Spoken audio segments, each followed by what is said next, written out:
Hey folks, welcome back. So it's been a while since I looked at some Traveler stuff, and it seemed like you guys enjoyed when I did my video on the March 2024 releases, so I thought I'd look at some more stuff today. Just managed to pick up some items from the 2300 AD setting, which is a subsetting powered by the Mongoose 2nd Edition Traveler rules. Here's the core box set, so you can see humanity discovers the stars. This is more of an hard sci-fi setting for Traveler. Traveler is more kind of medium hard sci-fi, I would say, in its traditional charted space setting. Ships use jump drives, and there's a bit of space opera in it. It's not completely hard sci-fi. There's artificial gravity, all that kind of stuff. 2300 AD shifts more in the hard sci-fi direction, and in fact might feel quite familiar to those of you who are fans of the Expanse, the TV show. And honestly, I think it's a better Expanse game than the actual Expanse RPG, which is available, by the way. Traveler, with its ability to build lots of stuff from the ground up, including ships, vehicles, equipment, all that kind of thing, and having rules, subsystems for just about everything, and gives it that simulationist flavor, which I think really works for hard sci-fi. But I think there's two main reasons why this setting hasn't gotten a lot of attention. One of them is that you need the Traveler core rulebook to play this. So if you don't have the Mongoose Traveler 2nd Edition core rulebook or the core rulebook update 2022, then you can't play this. Secondly, it is a sort of slimline box set, as you can see.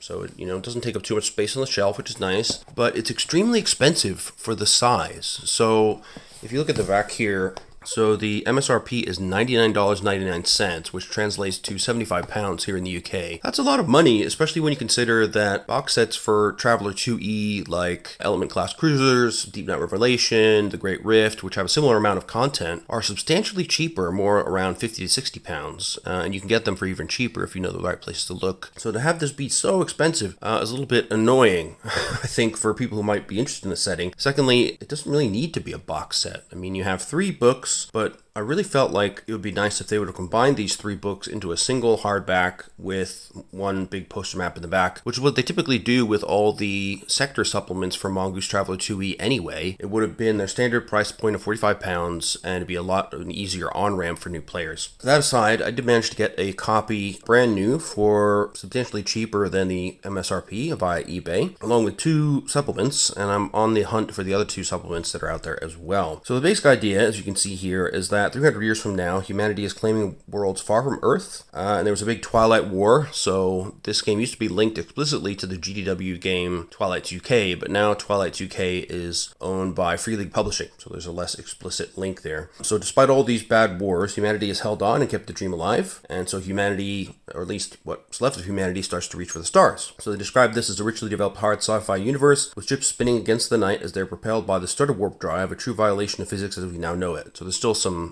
space opera elements here. You can still go interstellar. Airships, helicopters, and hovercraft are common sights on worlds of the frontier, while space planes and rockets carry explorers and traders to orbit, and from there starships take them across the gulfs of space to the colonies. So you can have campaigns from interstellar exploration and war on the far frontier, to building new colonies on hostile worlds, discovering and understanding alien species, and engaging in espionage and crime in the gritty megacities of the core worlds. So let's take a quick look at what we get inside. Now, this is brand new to me, so this is more of a first impressions rather than a review. I haven't had a chance to get this to the table yet. You can see the other thing, it doesn't even have the nice little ribbon you get with the other box sets that help you kind of pull everything out, which is a bit annoying. There is this massive map here of the area of space that's covered by this game, but we'll look at that after we look at the books, because I'd like to know a little bit of what's going on here. So we'll start with the first book. So this is characters and equipment. So I'm assuming that there will be some new careers and stuff, but the basic mechanics will be left to the core rulebook in the assumption that you have it somewhere. Otherwise, you wouldn't be picking this up in the first place. So let's see what we got in the contents. Traveler creation, augmentations, including cybernetics and DNA modification, tools of the trade. So we got lots of equipment here, firearms, weapons, medical equipment, tools, sensors, etc. Some robots and drones, and then an appendix about the core worlds. So you can see this was published in 2021.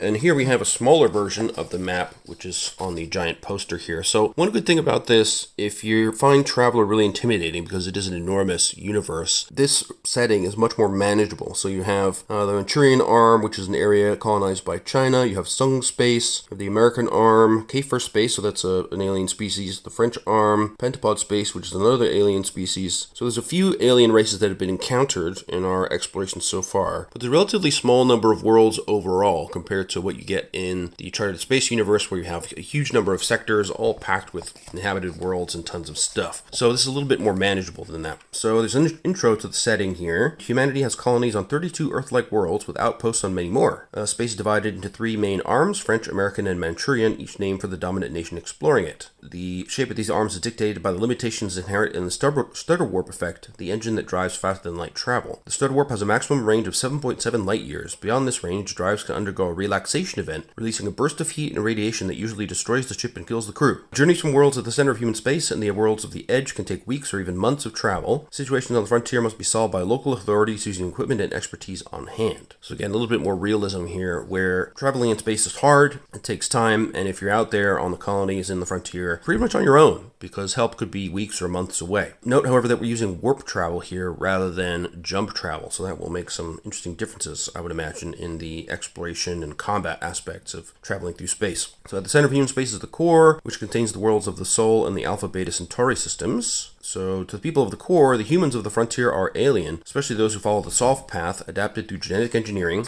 to the harsh surroundings of their new homes. Here we see a lovely picture of a space plane taking off, which is nice. Much of the technology of 2300 AD is grounded in today's scientific understanding. This universe does not have artificial gravity aside from spin habitats. There's no anti-grav technology, but there are ducted fan aerodynes. The exception to this is the stutter warp drive, which has opened the way to the stars. The difficulty, however, lies in the first step, getting out of a planet's gravity well. Orbit travelers are halfway to anywhere. Interstellar travel is far easier than that first big step into space. Some can achieve speeds in excess of 5 light years per day, although 1 to 2 is more common. Those same stutter warp drives allow in-system travel as well, losing their effectiveness only in the deepest gravity wells of planets and stars. That's kind of interesting. It actually sounds a little bit easier to use than the jump drive, which is several thousand years ahead with this. So we have some info about nations and politics. So a lot of currently present nations are still around. France is the leading nation on Earth, interestingly, with Manchuria, formerly northern China, being almost its equal. Other prominent nations include America, Britain, Azania, formerly South Africa, Germany, Canada, and Australia. Foundations are self-funded non-government organizations that pursue their own agendas in support of science, colonization, humanitarian, or environmental causes. The transnats pursue more mundane goals of profits and power, although they take a far longer look than the corporations of pre-Twilight Earth.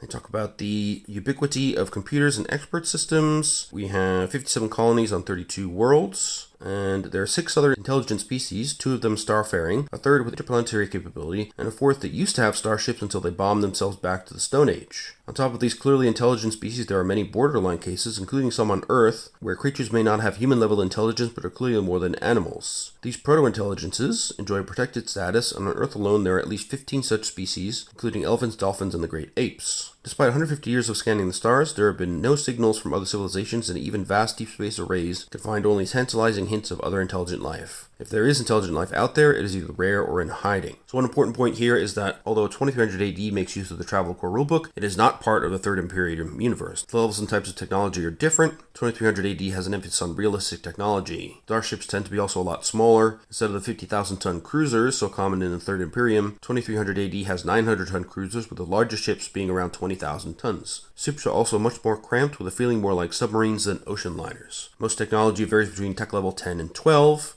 So then they talk about expanding 2300 AD. So there's a few expansions that were already available at this time. The Aerospace Engineer's Handbook, which is a shipbuilder's guide, basically. Ships of the Frontier, which has ships in it, obviously. And Tools for Frontier Living, which is the equipment guide. There's also the Vehicle Handbook for 2300 AD, which is not mentioned here, but is one of the ones I got from eBay. So we'll take a look at that soon enough. So then we have the Near Star List and Star Map. Comprehensive list of stars within a 50 light year radius of Earth based on the 1969 Gliese Stellar Survey. So now we have the Traveler creation stuff. So first you generate characteristics as on page 9 of the Traveler Core rulebook. You choose a nationality, that's new. Choose between a frontier and spacer traveler. Choose a homeworld if a frontier traveler. Note homeworld survival dice modifier and adjust characteristics according to gravity type. Note the leaving home modifier. Choose background skills. Optionally choose pre-career education with appropriate homeworld modifier and then enter your career. 2300 modifies the drifter career, eliminating the barbarian and adding the freelancer. Some skills are changed. Things like flyer, brackets grav are altered or removed. Changes to mustering out, in particular the range and types of ships available. There are new skill packages also to suit iconic 2300 AD campaign styles listed on page 14. Philosophy. So their soft path emphasizes adapting humans to their local environment, making them far less dependent. Hard path colonies, basically people try to stick to the use of technological solutions towards colonization rather than adapting humans themselves. Okay, so then you would choose a home world. And you have a chart here of your home world or current world and its gravity range and how that modifies your strength, dex, and endurance. So this is for frontier travelers. Hostile worlds negatively impact survival rates. You check the survival DM on the colonies table on page 23 of book 2 and use it for all survival rolls until the traveler leaves their homeworld. This roll may also be modified by DNA modifications and symbionts. Colonists on frontier worlds choose background skills from the following list. We have admin, animals, art, athletics, carouse, drive, gun combat, mechanics, medic, seafarer, steward, survival, and vac-suit. For Manchurian, Incan, and Argentinian colonies, travelers must be SOCH 9+ to choose gun combat. Interesting. DNA mods can give you help with planetary adaptation. You can have augmentations and prosthetics. So each time you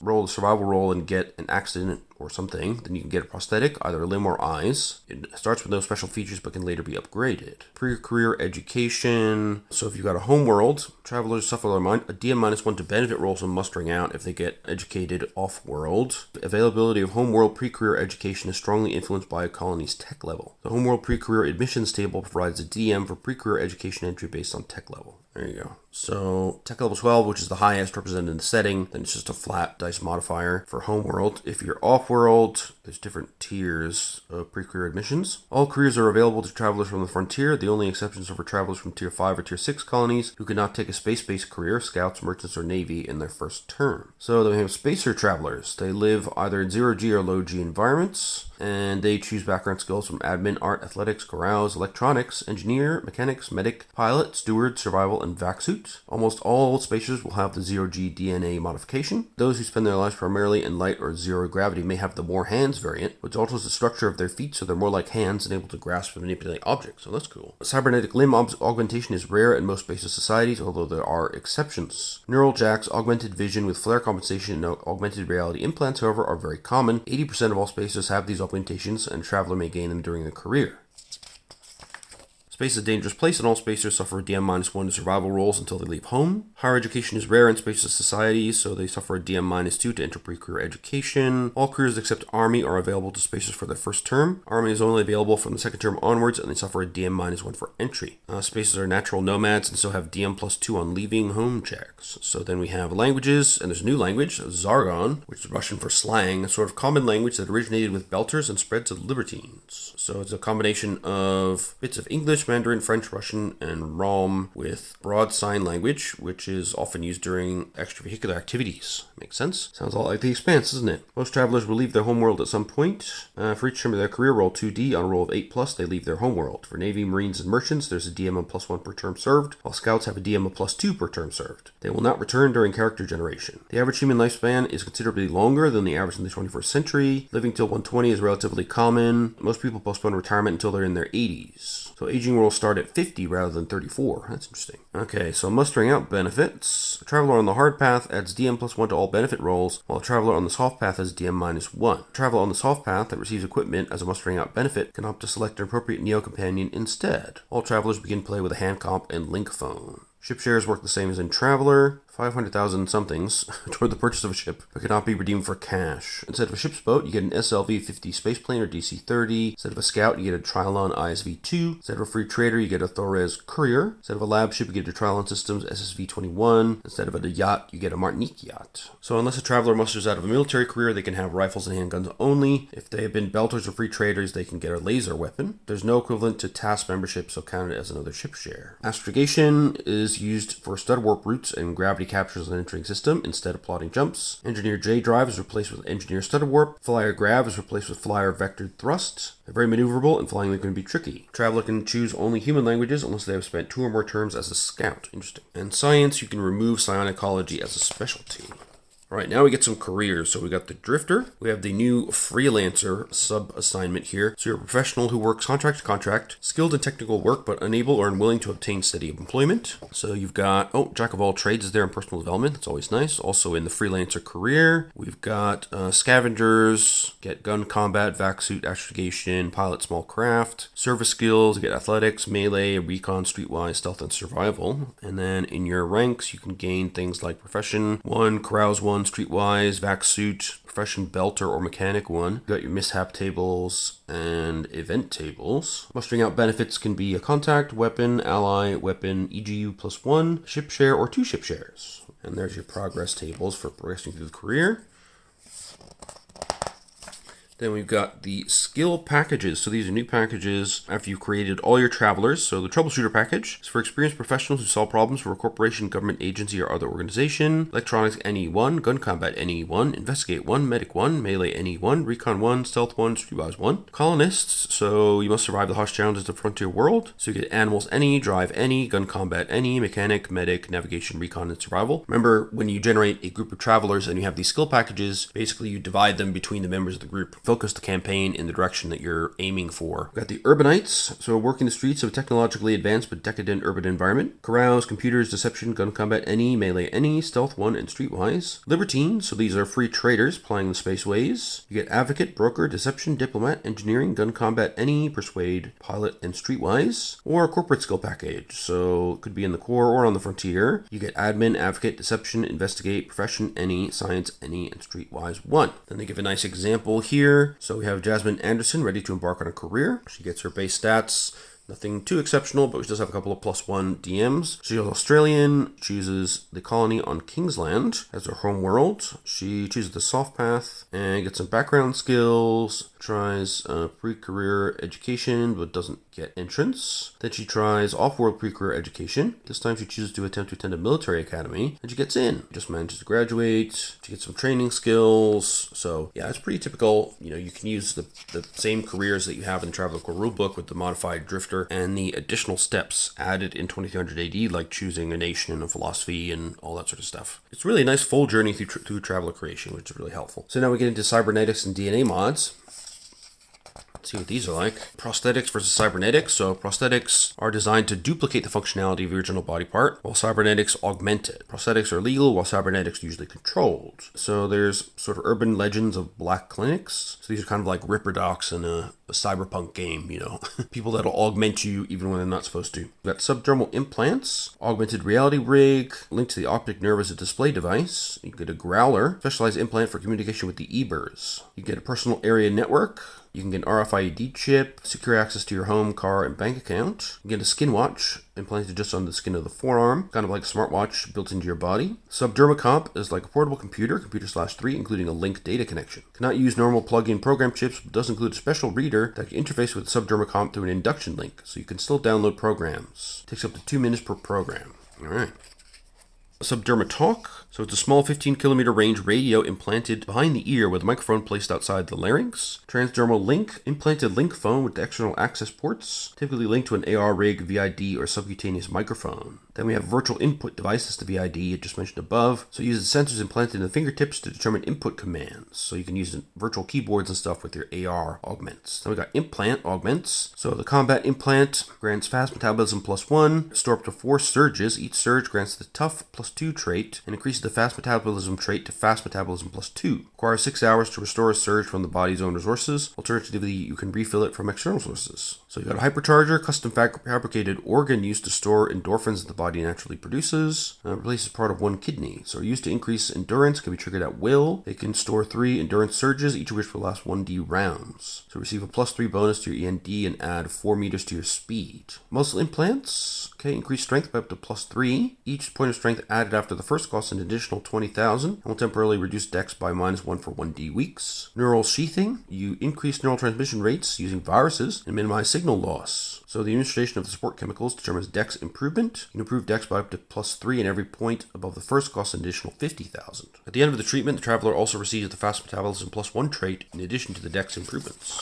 Man-machine implants. Neural bridge. So the same technology behind a neural jack can create a direct interface between the implanted subdermacomp and the brain. So the neural jack appeared in the late 2280s, so it allows the traveler to plug cable connections into equipment in order to control it by thought. So, when jacked into a piece of equipment, the traveler's control will be quicker and more accurate. You get DM +2 to any skill checks involving the use of the equipment, and in the case of vehicles and chips, DM +1 to initiative rolls. However, any skill checks requiring the traveler to use their own body while jacked in suffer DM -4. Most military and civilian equipment at TL11 and higher have neural interface capability. TL12 items always have a neural link if appropriate. You can also get a built-in heads-up heads-up display for DM +1 to attack rolls with weapons, and +1 on initiative rolls. And then you have cyber weapons. So we've got cyber limbs, cost 3 times the cost of the standard weapon, and they can include firearms within them. Then you have hand razors, yikes. Short and exceptionally sharp carboglass blades implanted into either cybernetic or flesh hands to give you 2D melee damage. Wrist blades that come out of your forearms in a sheath, usually made of ceramic.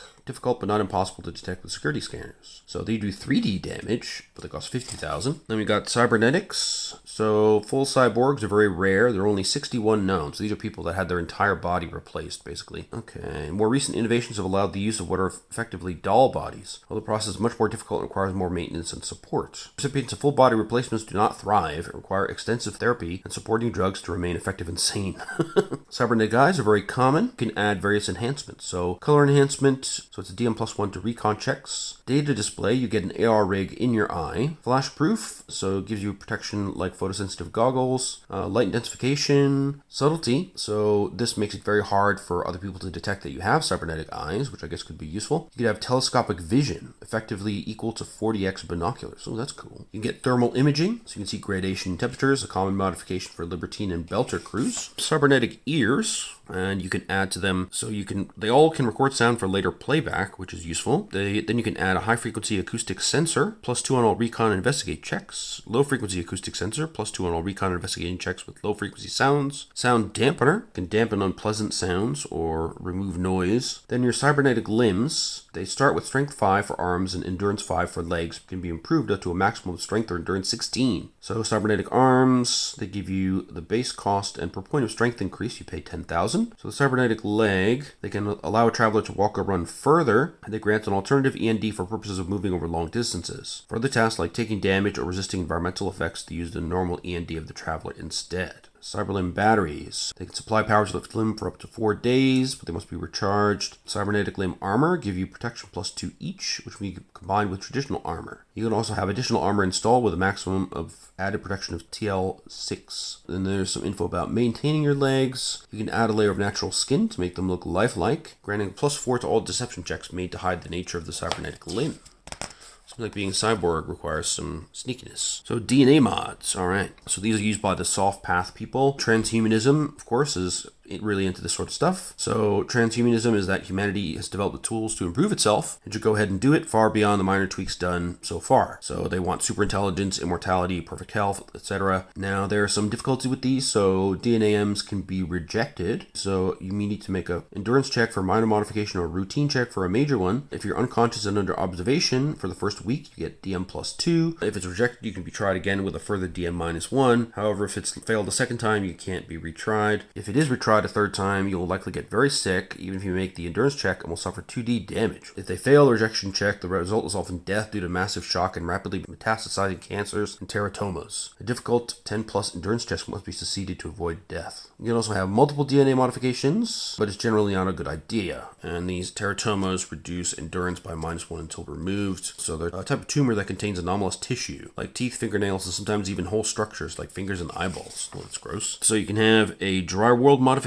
So you need no additional water aside from what they get from food. Urine is crystallized into pellets with water retained. They do not cry or sweat, and their eyes are protected by nictating membranes. They get DM +2 on checks to resist the effect of hot weather, but suffer DM -2 to resist cold weather. We have thin air modifications. So they greatly increase the concentration of blood vessels along the alveoli and the lungs, but normal air feels thick and heavy to breathe, but you need a filter mask to overcome that. So you can breathe in thin and very thin atmospheres without a compressor mask, but any wound causes an extra 1 point of damage. If you breathe thicker air without a filter mask, you'll get oxygen intoxication, which inflicts DM -1 to all checks. Cold weather adaptation. So they help you adjust to cold weather by growing an extra layer of fat, accelerate metabolism to produce more heat, and a second eyelid to reduce glare blindness from snow. A side effect is a requirement for a high protein, high fat diet. You gain DM +2 on checks to resist cold weather and -2 for hot weather. So kind of the opposite of the dry world adaptation. The King Ultra rewrite is the most extensive, so you greatly increase the strength of the host's muscular and skeletal system, alters the height as well, resulting in a more compact but no less massive individual. The lungs are also modified, allowing them to function properly in much denser atmospheres. So the supercharged cardiovascular system sees few colonists living past age 70, as opposed to the 110+ years expected on most worlds. You just wear out your hearts and bodies. class. So all travelers who get these modifications get strength plus 1d, endurance plus 1d, and on worlds of normal gravity and lower, they gain the fast metabolism plus 1 trait, and any atmosphere type less than dense, they must wear a compressor mask. Any damage causes an extra 1 point per 1d of damage. So if you use the BCA symbiont with this, you can eliminate the damage penalty, however.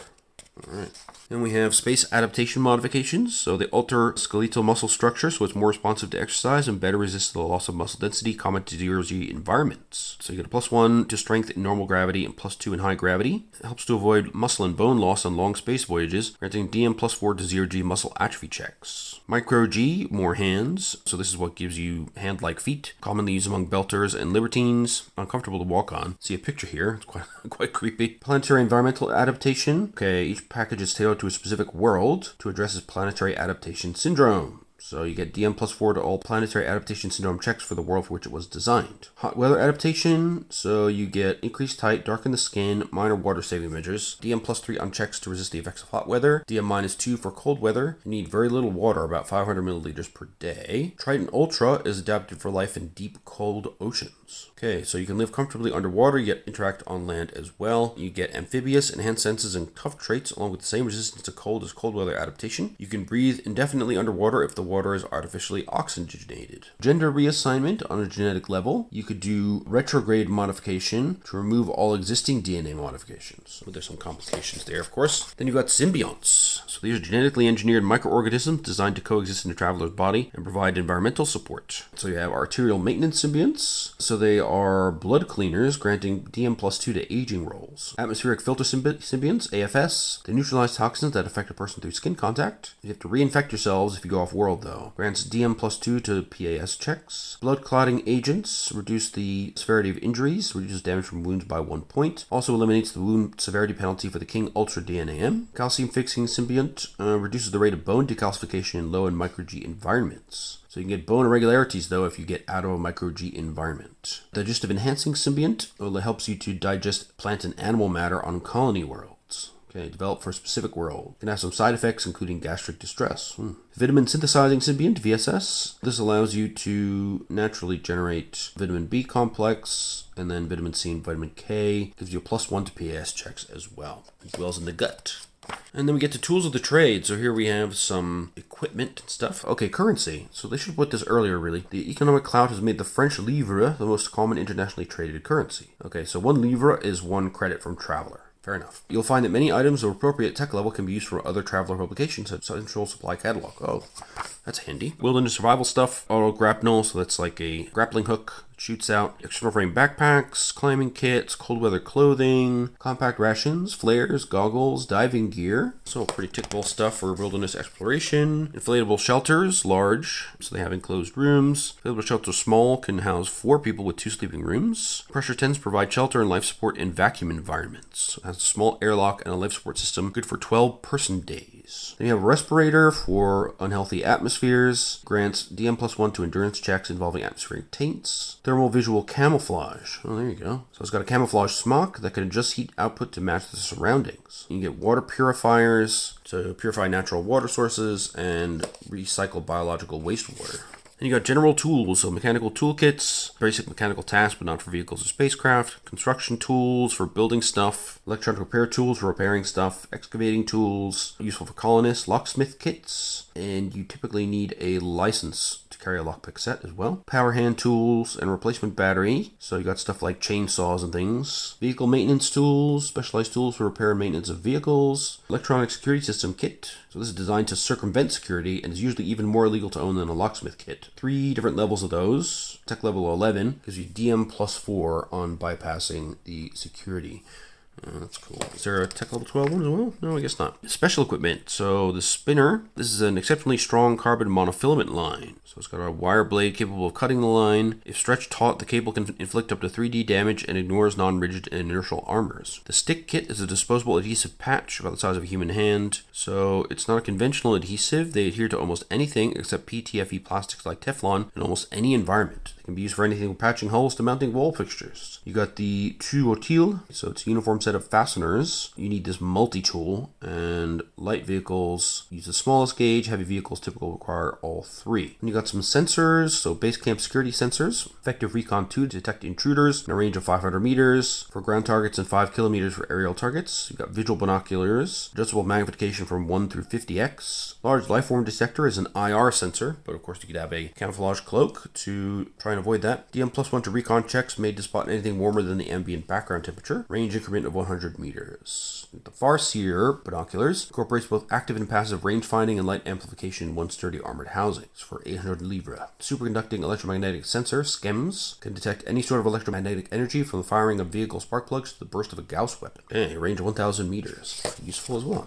Scientific equipment, so you have imagers. They produce high quality stills and videos with considerable onboard storage. Each chip can store roughly 24 hours of super HD quality or roughly 500,000 petabit quality stills. And you got a portable lab, so they've specialized toward one field of scientific specialization selected at the time of purchase. Grants DM+1 to research-based checks. Remote meteorological stations, DM+1 to checks to determine planetary climate for each one, so you can get a maximum of up to DM+4 if you get 4 stations on a planet. Sampling kits, so you can check out soil, minerals, plants, and gases. The Straker Jaeger auto-injector gun, which is a trank gun, normally used to subdue or tag animals. Got a radio microtransponder with a range of 5 kilometers. Medical equipment, you have assistive exoskeletons. They help people walk and interact with their environment, perhaps because they have nerve damage, or if they have much heavier gravity than usual. So you can get load bearing, strength +2, strength +4, strength +6. Lightweight auto dock, so they boost all healing rates by 4 times and add DM+1 to medic checks. Med kit gets spray-on bandages, field dressings, auto-injectors, etc. So it can treat minor injuries and stabilize serious conditions. A static auto dock is usually in a hospital or on a starship. Boosts all healing rates by 6 times normal and adds DM+2 to medic checks. You can even operate without a human operator as well. Got some drugs, interferon gamma, a potent antiviral drug. Metabolex slows the metabolism down by a factor of 10 and is often used for long journeys as a way to reduce supply consumptions. Pheadrenalin 19, so severe treatment for anaphylaxis and similar severe allergic reactions. Grants +4 to END checks made to resist severe allergy attacks and anaphylactic shock. Radox mitigate the effects of radiation exposure if it's administered within 5 minutes of exposure. Reduces the radiation dose by 200 rads. Finally, we've got vasopressin Y, allows the human brain to modify its pathways. You take it in a daily dose for 2 full weeks for any effect. After that, you increase your int by D3. You've got comms equipment, backpack and vehicle communicators, a range of 200 kilometers, hand communicators, range of 20 kilometers. A link phone connects to the networks and data services available on many advanced colony worlds, but typically only in cities and nearby regions. They also serve as small computers, computer ones. Type beam uplink. It was designed to provide secure comms between a ship in low orbit and a ground party, automatically tracking the ship or satellite linked to it. Okay. So computers, all right. So we've got computer programming and the linked network. So it's a massively redundant network with no single points of failure. Data is stored in the cloud with every connected device donating a portion of their capacity to holding encrypted fragments of data. It's no longer a free network, base monthly data charges, and there's a thriving black market in illicit data theft. So there's a so-called Hell Link, a set of low bandwidth channels that piggybacks along legit channels and provides a venue for these data thieves to hawk their wares. Then they have different types of computers. Computer workstation is full-powered desktop, computer/5, Portacomp, computer/4. Portacomp memory and program chips. You can give language crackers, gives you DM+2 to science linguistics checks, a reference guide, available for any science or profession skills, doubles any time required for checks but allows a traveler to add the guide's level. Translation chips will translate spoken or written known languages, purchased with 2 complete languages on the chip and will translate from one to the other on command. You can also do effectively real-time translation of voice input. We got personal power. Okay, fuel cells for wilderness stations. Runs for 10 hours on a full load of fuel equivalent to power 1. Fuel stations are solar-powered processors, and they get electricity from sunlight. The vehicles require 30 seconds per hull point to refuel from these. You got new industrial equipment, fabricators, so they rapidly print parts and models from powdered metals and ceramics. They don't make complete devices, only individual parts or non-functional 3D models. This technology is heavily controlled, but there's a black market for unlocked fabricators as well. Industrial fabricators can create objects up to 100 centimeters by 100 centimeters by 30 centimeters. Small fabricators, 15 by 15 by 15. We got cargo handling equipment, so very much like Alien here. We've got this heavy materials handler, Pisho 4020 HMHHPAT, usually called simply Hump It. So you need the skill Drive brackets Walker, gives you agility +2, speed very slow, range at cruise 57 or 84, crew of 1, no passengers. Armor at front, sides, and rear is 3, and it's an open vehicle. It's got a control system, fire extinguishers, manipulator arms, improved strength 15, dex 7 times 2. Then you got explosives. Traditional dynamite and plastique 9. Safe to handle and leaves no residue behind. Also does 5d damage and needs a detonator. Dynamite gives you blast 8. Plastique 9 gives you blast 10. Okay, you need detonator control software for these. Pentapod equipment. Okay, this is for the aliens. Bio contacts. Transparent lenses worn in the eye. You insert them, keep your eyes closed, and remain at rest for 8 hours to activate them. Then they are specific to the traveler and won't function for anyone else. They grant the wearer enhanced infrared vision, and squinting will give up to a 5 times magnification. Oh, cool. Biosampler. Wow, look at this guy. The most successful pentapod product is an animal biochemically similar to a human, programmed to determine edibility of plant and animal tissue. They made it soft and furry and programmed a limited pattern of semi-random behavior to make it more appealing. Cool. Then we got water breathers. So it's a shelled creature that fits tightly to a human face with a clear section over the eyes. The creature filters oxygen and food out of the surrounding water and exudes it into the sac while filtering carbon dioxide out of exhaled air. Well, that's cool. We've got some melee weapons, hatchets, axes, clubs, ceramic knives, and knives. Katanas. Katana will do 3d plus 3 damage. That's pretty cool. Clubs 2d, longsword 3d, wired knife 3d, shock baton, shock gloves, and 6 sticks. So they all do stun damage, 2d, 3d, and 2d plus 2 respectively. And we've got nice pictures of every weapon, which is awesome. The 6 stick is always a good thing. So basically you poke somebody, they get stunned and start vomiting. The wire knife, it's a sort of loop of single fiber hyper diamond. It's held rigid by a superconductor and is very strong, but it is relatively fragile and can be snapped by high density objects, so do be careful.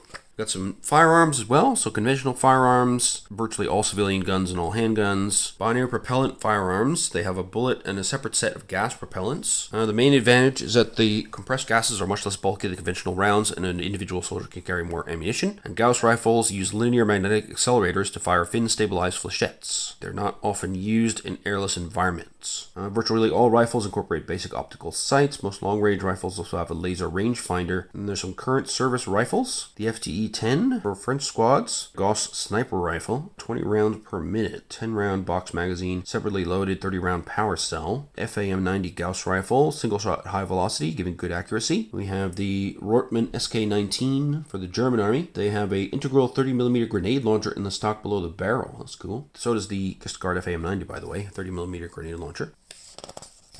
We've got the Segatov AS-89, standard Russian and Ukrainian service weapon. So a reliable optical sight and integral 30mm G2 grenade launcher. It's aggressively exported and found in the armies of many poorer nations. So it can't make use of computer-controlled programmable grenades without replacing the grenade launcher. The Enshan State Armory Type 81 Storm Gun. It includes a basic 400-meter optical scope and a red dot. 20mm binary propellant storm gun, single shot. Then we've got firearms laws. Permits cost lever 100 per law level, are valid for 1 year and allow the holder to own weapons 1 law level below that normally permitted. And then there's some stuff about weapons offenses. Varies by law level as per normal traveler. Got surplus service rifles, so they're no longer the primary small arms, but you can find them widespread in smaller forces. Got the M2 assault rifle, 9mm conventional rifle, single shot or burst fire, and it has a magazine of 30 rounds.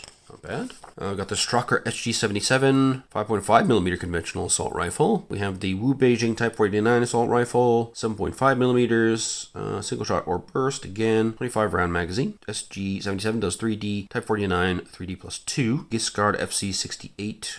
Down here, 5mm sporting rifle, single shot or burst. We've got the Guard FC-70, 7.5mm hunting rifle, and the Rockwell 1281 Magnum, the most powerful sporting rifle in known space. It's got 12mm big game and sniper rifle. Damage 5D. It's bulky and has a scope. And you'll notice a lot of the other guns have the auto trait. It's just they're all automatic weapons. Then we have another sporting rifle, only 4mm this time. Just made for small game. Some hunting shotguns as well. Close assault guns, which is an automatic shotgun. The hunting shotgun is also automatic, but only the close assault gun has the auto 3 trait. They all do damage 4D, different weights and tech levels. Got a trailer Model 10 riot gun. Then we got some handguns, the Hancock 923 Enforcer, 9mm police revolver. You've got the Rockwell 1239 Magnum, 12mm hunting revolver. Got the Strucker Model 6, 6mm automatic. Armor-piercing 4 trait as well, plus 3D damage, not bad. The Strucker P111mm, Trailer Model 57, semi-automatic on the Model 57. No auto fire on any of these, but we do have that on submachine guns and assault pistols, which are next up here. Strucker MP67 personal defense weapon, high-powered 6mm round, more like a cut-down rifle round than a conventional pistol round. 910 meters per second muzzle velocity, 900 rounds per minute. Strucker MP67K compact submachine gun, a little bigger than a large pistol with almost the same firepower as its bigger relative. Then we've got the Trailer T50, a small selective fire weapon favored by criminals and agents alike, 9mm. Hard to control though, so DM-2 on attack rolls when using full auto. All of these you have auto 4. For the MP67 and 67K you have armor piercing 4 as well. We've got auto guns, so the crew served light automatic weapons fed from large capacity drums and typically fired from mounts. These are the proper machine guns. You've got the Dynamico Mini 12, virtually a small cannon, 12mm conventional heavy machine gun, Giscard F44 Gauss gun, one of the few Gauss machine guns in service. So the Mini 12 is auto 4, very bulky, 5D damage, F44, 40 plus 1 damage, armor piercing 6, auto 6, and just bulky rather than very bulky. Then we got some more machine guns. 5.5mm conventional machine gun from Germany, the MG7, Wu Beijing Type 381, 7.5mm machine gun, and the Rheinmetall M97 9mm binary machine gun. Damage 3D, 4D, and 3D plus 2 respectively. Big magazines, auto 4, armor piercing 5 and auto 4 for the M97, and auto 6 for the Type 381. Then we got laser guns. These are powered by liquid metallic suspension battery packs. So we got the Gonzalez Brasilia Luce 7, fires a single shot with a 30mm integral grenade launcher. We got the Muller Rivera F19, current service laser with Argentine troops and widely exported. So the Luce 7 does 3D plus 2 damage and works in 0G. The F19 does 6D damage and has a scope and works in 0G. But it's tech level 12, so you will have to find somewhere that can offer that to you. A P3, a very handy lightweight laser, one of the few available in a pistol format. We've got the SVB, the highest energy human portable laser in service. Standard service laser in use by Russia, where it's the squad issue sniper weapon. We've got the Rortman LK1 laser carabiner 1. Combines a powerful 3501 combat laser with a 30mm grenade launcher. So we got damage 3D plus 2 for the P3, 4D for the LK1, 5D for the SVB. We've got auto 3 and 0G for the P3, scope and 0G for the latter 2. We've got plasma guns. These are going to be pretty powerful, I imagine, but hard to find. So the A9 is the newest and most compact human portable plasma gun issued to any military. Weighs 4.5 kilograms empty and has 6 cells in rotating cylinder magazine. 4D damage. The Kurita Arms 21F, the second generation human portable plasma gun used by the Japanese army. So that one does 8D of damage. 10.6 kilos though. Only 4 shots in the magazine, but it's got armor piercing 8 for the A9, blast 1. Armor piercing 14, blast 2, and bulky for the Type 21F. Wow. Pretty hardcore. Quinn Darlin Mark II A2 PGHP Plasma Gun Human Portable. This is by France and the USA. Weighs 12 kilos. Yikes. And the Wu Beijing Type 1 High Energy Assault Gun. So Mark II A2 PGHP is 10D of damage. Wow. 18.5 kilos. Armor piercing 18, blast 2, and bulky. The Type 1 Wu Beijing 6D damage, 13.6 kilos. Armor piercing 10, blast 1, and bulky. Wow. Then we got heavy plasma guns as well. Darlan CLP-1A field mounted gun, commonly found in fixed locations and as vehicle weapons. The Darlan CLP-1A does 16 dice of damage, AP6 blast 2. Jashonek Waffenfabrik A4T does 14D damage, AP6 blast 1, and bulky. Wow.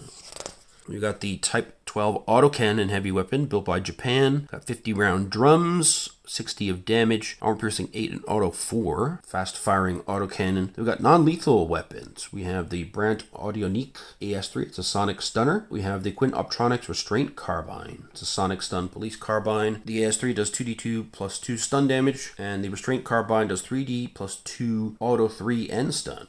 Then we have grenades and launchers, 30mm grenades, propelled grenades, which can be different types, baton, flechette, high explosive armor piercing, and smoke grenades. High explosive armor piercing do 4D, and high explosive flechette does 5D. Baton will stun you, flechette does blast 3, high explosive blast 6, HEAP is armor piercing 16, and smoke grenades are blast 9. We've got hand grenades, flashbangs, high explosives, 6D damage. Flashbangs do 3D damage damage plus blast 9 plus stun. HE is just 60 damage and blast 9, and smoke is blast 9. 30mm grenade launcher, it'll give you 3 shots for a magazine. You got weapon add-ons, barrel extensions, extend the weapon's range by 20%. Bayonets, of course, give you a 2d damage melee weapon affixed to the front of your weapon. A bipod, when used with a rifle or a larger weapon, grants an additional DM plus 1 to attack rolls. It also removes the penalty for the bulky trait and reduces very bulky to bulky. A foregrip allows a weapon to be more quickly brought to bear, granting DM plus 1 to initiative, but minus 1 to attack rolls. There's a built-in flashlight with a strong light source. Laser designator gives a DM plus 2 to the attack roll of the incoming weapon. Designator has a range increment of 400 meters. Suppressor inflicts DM minus 1 to all recon checks made to determine where the sound of the gunshot came from. It reduces noise but does not eliminate it. Gauss weapons cannot use suppressors. Makes sense. We've got some sight mods as well, imaging sights. You can shoot around corners that use the weapon as a periscope while only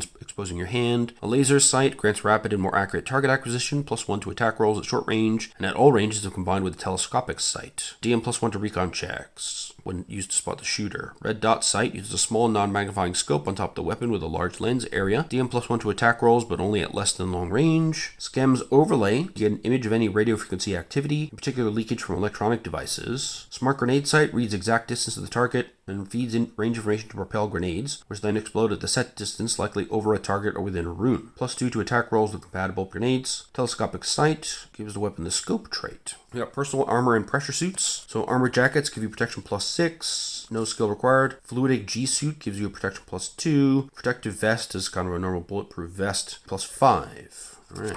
We got military body armor, so full body inertial armor gives you protection plus 8, full body rigid armor plus 12, inertial armor vest plus 6, rigid breastplate plus 12, vedette half armor only plus 2, but these are not really concealable, so you can see quite bulky. We got helmets, high threat combat helmets, and regular helmet. So regular helmet gives you protection plus 1, high threat gives you plus 2. You can add on helmets like full face protection plus 1 for a full face visor, a HUD system plus DM plus 1 to attack rolls, and can be used with some sights to shoot around corners. Low light imaging allows the traveler to negate all penalties related to poor lighting. Tactical camera, more common among law enforcement, so it's like a body cam, basically. Narrowcast range of 500 meters, can store 6 hours of high-res video. Then we have Dragontooth Soldiers, a battle suit of full-body rigid armor, high-threat combat helmet, and a pair of armored boots made into an undergarment that provides cooling and additional protection for the joints. It's got a HUD with low light and thermal imaging, along with 5-kilometer range radio with encryption. The visor incorporates an active anti-blinding coating, preventing vision damage from lasers and dazzle attacks. That's a Drachentruppen battlesuit protection plus 16. Weighs 32 kilos, rads can absorb 50. Cool. Pressure and environment suits. So the Guderian K-19B combat vacuum suit gives you protection plus 12, rad 100. Requires vac suit 0. Qatar hostile environment suit. Okay, so it's plus 9 protection, 300 rads, and vac suit 0 required. Rafik pressure suit plus 6 protection, 50 rads, vac suit 0 required. Personal life support system doesn't give you any protection or any rads, but doesn't require any skills either. Extends the capacity of a pressure suit. Okay. And you got robots and drones. So we have some attack drones, which we can see here. There's an attack drone. It attacks with 6mm machine pistol, 3 dice AP4, auto 4, or an explosive 4D blast 5. It's got skills in athletics, dexterity, athletics, endurance, and gun combat slug 2. Speed 20 meters, endurance of 24 hours. Armor plus 4, small minus 2. It's got various options as well. We have the micro drone. So they deploy from racks carried on vehicles and walkers. Minimal sensors, but they're very quiet. They have swarm logic programming that enables them to navigate capably on their own. For every 4 drones in a swarm, DM plus 1 is granted to electronics, remote ops, and recon checks, and attack rolls to a maximum of DM plus 4. Oh, cool. Got the recon drone, quad rotor, generally unarmed, but it can be equipped with a weapon such as a submachine gun. It's extremely quiet. It can hover as high as 6,000 meters above a target, or as close as 2 meters. So it's VTOL, recon 1, stealth 3, and weapon 1. Armor plus 4, small minus 4. And among the options, got a bunch of stuff there. Doesn't mention anything about weapons, but I guess with the weapon skill, that suggests that you can do what they say and add a submachine gun to it. We got the benthic remote operated undersea vehicle, tech level 12, full of manipulators, strength 7, dex 8, 72 hours endurance, amphibious, armor plus 8, IR vision, seafarer, and small for minus 1, basic recon programming into 4. Shell is a doll without a human brain, can be controlled by neural link. Locomotion is walker, endurance 72 hours, manipulator arms, strength 9, dex 8, armor plus 2, heightened senses, 4D sensor group. Then we have robots as well. So the Aquatine node 6 doll. It's an android that can walk, talk, and interact that is difficult to tell it's a machine. They can be manufactured with any gender or lack thereof. They're used in a variety of roles from receptionists and assistants to servants and sex workers. They're blandly pleasant in personality. Unfortunately, after about 6 to 8 years of service, they tend to start acting erratically and are often wiped out or retired. Tech level 12. They have athletics 1, carouse 1, profession domestic servant 2, science psychology 1, and steward 2. And the other traits are similar to the android. Programming is very advanced. Intelligence 10. Oh, cool. And we've got the domestic robot, cute little guy down here. They have a good vocabulary and are quite capable of holding a conversation or even playing some games. They come with all cleaning attachments built in. They've got carouse 0, medic 0, profession cleaner 1, profession domestic servant 1, stealth 1, and steward 1. So they can cook for you and stuff too. Armor plus 4, IR vision, and small minus 2. They've got advanced programming, int 6, and some various possible attachments. Security robots, 4-legged drones. They provide perimeter patrol for a large compound. They can move by wheels or ATV. They've got gun combat energy 1, investigate 1, recon 1, tactics military 1, and these are sonic stunner 3D and stun. 2 manipulators, strength 7, dex 7, got armor, alarm, ATV, heightened senses, IR vision, and small, and advanced programming in 7. And there's some changes from the robot handbook. So robot brains of all types are only 10% of the cost listed in the robot handbook. Likewise, bandwidth improvement costs are only 10% of the robot handbook value. 4D suite, taste, smell, air pressure, and touch sensors. And the 5D suite has all the same capabilities but with much finer resolution, and they're designed to be fed into a neural link for true telepresence. The underwater suite includes all of the basic stuff plus sonar imaging, range finding, depth and pressure sensors, and a full green laser LiDAR with a 500 meter range. You can have seismic and engineering tools with ground sensors, ground penetrating radar, and EM sensors. Then we have an appendix about the core worlds. There we go. This is the Sol system. You can get different background types depending on where you start from. So there's some people on Titan, some spacers out there, also Europa and Ganymede. Nobody's hanging out on Neptune or Uranus. There's some people out in Ceres and the Belt and Mars, the Earth, Luna, and Mercury, but nobody's on Venus. Too extreme, I suppose. Then we got the Alpha Centauri A and B. So we got some people on the planet of Terrain. So these are all core worlds, I guess. And then we have some descriptions about life in the core worlds, pretty much on the grid, and it's difficult to go off the grid. There are different tiers of nations, which give you different background skills in the core worlds, and different likelihoods of leaving home or getting pre-career education. Interesting. Then we've got a list of all the Earth nations and their languages that still remain in use. Cool. And finally, an index. All right, so now we'll move on to taking a look at the worlds of 2300 AD. I'm not going to go too in-depth here because I think this will be more an exploration-based game. So spoilers would be a bit of a shame here. So we've got the core worlds, worlds of the frontier and the American, French, and Manchurian arms, organizations, aliens and animals, hostile environments, and terrigens, and referee resources. All right. So we have some background here. The War for the Stars. The Age of Exploration, then Consolidation and Contact. So when we first met some aliens, which happened from the 2230s onwards. Here we have pictures of pentapods and a pentapod walker. Some more history. And the core world, so tier 1 is the French Empire. So for some reason, the French have taken over at the top of the tree here. At tier 2, you have the other great powers. At tier 3, they're the remainder of the colonial powers. Tier 4 nations have little or no off-world interests. Tier 5 are lesser developed and did not really recover from the Twilight War. Tier 6 nations are basically failed states. So Earth is still a tense place of competing nations and corporations. Nowhere else in human space is the gap between the high and the low as pronounced as on Earth. Okay. We got a map of the nations of the world at 2300 AD. So Siberia is a quarantine zone. So North American states are in tier 2 and 3. Texas appears to have separated from the US. Interesting. Got the Far Eastern Republic and the Russian Commonwealth. And China has split into multiple regions, including Tibet, Manchuria, China, Canton. All right.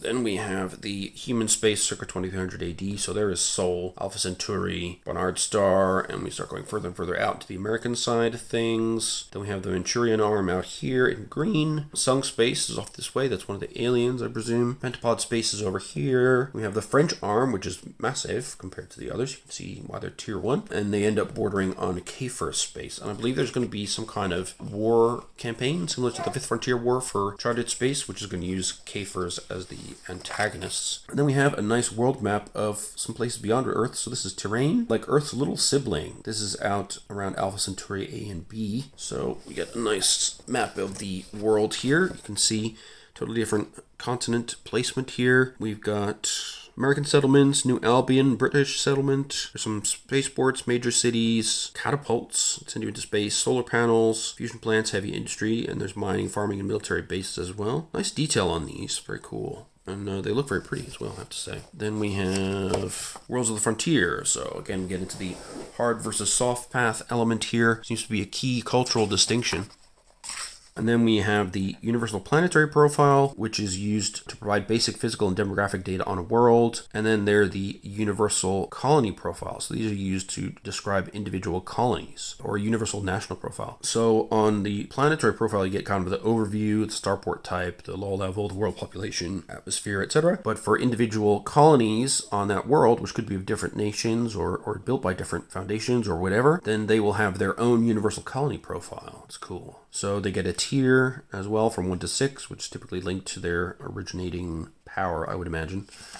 Transportation infrastructure, telecommunication infrastructure, 4 codes for bases, military, naval, research, and scout, or 0 for no bases. Interface transport capability. So the codes there indicate a beanstalk, i.e. space elevator, catapult, space plane, ballistic, single stage to orbit, cargo rocket. X means no publicly available interface transportation. There's some outposts as well, which are typically not self-sustaining. Enclaves are large settlements of one cultural group surrounded by a different cultural group. So, for example, you have New Scotland on Beowulf and many small enclaves on Terrain. There are some bases on Stark, the Sung homeworld, and the Pentapod base on Beta Canum, a human colony world. And then we have examples of some enclaves, nationalities. Oh, and a huge list of major outposts, colonies. Very cool. We've got independent colonial nations and worlds as well. So some are independent. We've got an ex-French one, the Life Foundation, the Trilon Corp, and then the alien homeworlds, which have their UPPs listed here. That's cool. And then we dig deeper into the American arm. So here we have a map of the planet King. Got rather large seas, pretty much one major inhabited continent. So we've got New Columbia with the cities of Mayflower, Santaroga, Winslow, Huntsland. Yeah, some mining, farming, military bases around. There is a spaceport, 2 spaceports in fact. Gives you the UPP on the bottom. 3G's gravity. Ooh, yikes. So you really do need that King DNA modification to live here. Then we have Ellis. Alright, so it looks fairly deserty, a bit dune-ish perhaps. So gravity 0.292G, that's pretty okay. Got a spaceport there, a lot of farming, a bit of mining going on. But yeah, doesn't look super attractive, I have to say. Oh, it used to be barren, but now produces a great amount of food for the American arm. There we go. Oh, there's lots of world maps here, which is cool. It does give you that feel that, we're dealing on a smaller scale than with Traveler, where, you can generate maps for planets that you find, but these are kind of, really specifically laid out. They've got, mixes of different cultures and colonies. Pretty cool stuff, I have to say. So we've got the World of Kingsland, Botany Bay, both have roughly normal G. Very few bits of land here on Botany Bay. Not very much water on Kingsland. Pretty much the opposite. Then we get into the French arm. So we got Nibelungen, the only habitable world in the system. Then Beowulf.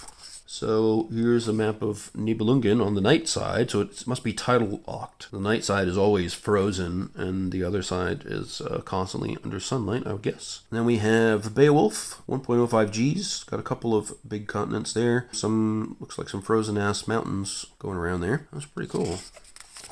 And we also have Kamanjano. So there's an interestingly shaped island bit here, but not much in the way of habitation, I suppose. Most of the habitation on this island here. What do we got? 0.94 Gs. Pretty reasonable. Okay, then we have Beta Canum. So this was mentioned earlier as having some kind of... Oh yeah, there's a pentapod enclave here. So just there in the ocean, in fact. Interesting. Very cool. And we have Joy. That's a very hopeful name for a planet. Looks reasonable. There's a lot of greenery, quite a bit of what seems to be habitable space, and a lot of farming available as well. Gravity 1.05 Gs, so fairly pleasant enough. Adlerhorst. Gravity 1.16 Gs, so a little bit heftier than usual. Chirm Falcon. Got a little bit of farming, some mining, single spaceport, and a fusion plant, so a relatively small population, I'd guess. Nous voilà. The city called Nice, very appropriate for a French colony, I suppose. Got a little bit of farming, one spaceport that I can see, a couple of cities.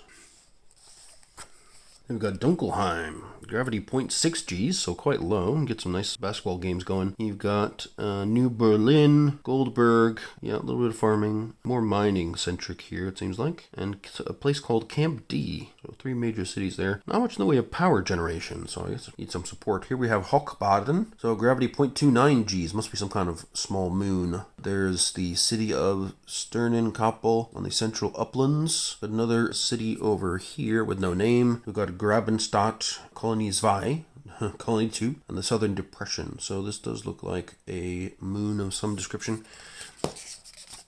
Aurore. This one again tidally locked, so there's a night side that's totally frozen over, a whole huge continent of nothing. Then we got Novi Kiev, Aurore, Lumiere Dobe, and Tonstoffel. So looks like there's some Ukrainian action going on here. Gravity 0.73 G, so a little bit lower than normal.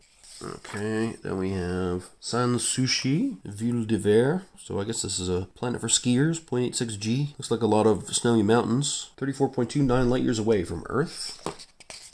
Now we're into the Manchurian arm, where the Chinese are hanging out. Cold Mountain, Hanshan, with Hanzhong, Xiaoguan, just a couple of major cities there, with a bit of mining going on in each, and some farming just outside the spaceport. And then a sea called the Hell Sea. I guess it's filled with bad shit. Daikoku. Aoki, with a spaceport next to it. We have a bunch of farming going on. Matsumoto, there's a military base. Nadran, and Far Riyadh, so there's some Middle Easterners there as well. 0.66 G, so a bit low. Then we got Siulam, Tianjin, Lingqiao, Guangxi, a bit of heavy industry going on here as well. And a fusion plant, so this is quite well developed. And Qingdao, so they've just straight up stolen some Chinese city names, which is pretty normal for a colony. A lot of towns in my native Pennsylvania are stolen from Britain. Heidelschemat, Neuburg, Dresden, Spandau, so there's a military base there. The Munchausen Islands, where there's some mining. We have Nazca and Pachamama, so that sounds like Peruvians, maybe. Pride Bay and New Galveston, and Alamo, that must be Americans, I'm guessing. These are Incans. Yeah, Nazca. Oh, the Alamo. Okay, so these are actual Texans. They're a separate nation now. Forgot about that. Then we have Qinggo, Shaoguan, pretty hefty there, solar panel, rectenna, farming, heavy industry, and a spaceport. We've got some more islands with small population and outlying military base here, and some mining and a catapult at Anyo. 1.12 Gs, not too bad. Then we got Kanata, we got Amagasaki, New Champlain, and New Ottawa. So a bit of mixture of Japanese and Canada, I guess. New Champlain has the spaceport. Amagasaki has some mining and farming nearby. And New Ottawa has some mining industry there as well. We got Kwantung, Changpei, Chupei, Merida, Sancti Spiritus, and Azteca, and Kwantung military base. So it looks like a bit of Latin American Chinese mixture. That'd be some interesting cultural happenstances going on here. Oh, now this is an interesting place here. So this is Xixiang City. Gravity 1.57 Gs. And it's got a catapult there. Pretty hefty, but it's mostly empty. So what are they doing out there? So this is Duko. Okay, so it's around Epsilon Eridani. Survival DM -2. Just a small Manchurian colony. Then we got Austin's World, with Trinity Flats, Huancayo, Crockett City, New Cambridge, and Travisville. These sound very American to me. There's some Texan colonists on Trinity Flats, apparently. Incan colonies in the center of New Tarrant in Citrura. Then we've got Haifeng. So there on the day side, we have the Death Mat, and the night side is frozen. There's a tiny island down here, Port Chung, which has heavy industry, a fusion plant, a spaceport, and a city, and farming in this tiny little place. Gravity 0.88 Gs. So now we have our organizations, the Astronomischen Recheninstitut, based in Heidelberg, Germany, Earth, Sol, and the Core Worlds, operate primarily in the French arm and distant expeditions. The Leif Foundation, operating in the Isle of Summer, Welland, Terrain, Alpha Centauri, and the Core Worlds. They promote colonization, and they operate in all of human space, but mostly on the Latin finger of the Manchurian arm. North American Research League, based in Vancouver, Earth, Sol, Core. So they operate throughout human space, offer environmental assessment and alternative tech. Zapomuga operate in Gdansk, Poland. They do colony planning and support, emergency services and aid, and provide opportunities for those who lack them to resettle on new worlds in an atmosphere of hope and prosperity. And they operate throughout human space. Cool. They've got minor foundations, the Academia de Lince, Quest for Antiquity, the Alberta Farmers Cooperative, Foundation for Practical Knowledge in Swansea-on-Terrain, l'Institut d'études xénologiques, studying alien stuff, Instituto Nacional de Astronomica Practica, so the study of practical astronomy, País avec les Xenos. Alright, a new organization that insists all the problems humanity has had with the Kafers are simply the problem of misunderstanding or human aggression. They're extremely unpopular on the French arm and receives most of its support from Earth. Well, the Royal Society is still around. Oh, that's cool. And the Transhuman League, so they're in favor of transhumanism. And we got transnational corporations, Boo, Rebco SAR, short-term security forces to organizations on colony worlds. Okay, so they're private security firms, basically. Trilon, providing the best quality products and services with appropriate rate of return. Consumer products, computers, and starships. Other large corporations, we've got Aberdeen Mineral Exploitation for mining, Aerotech, we've got British Exospace for space drones, missiles, and starships, Gorman Systems, thrusters and rockets. It's cool that some like real life companies and stuff survived, like the Royal Society.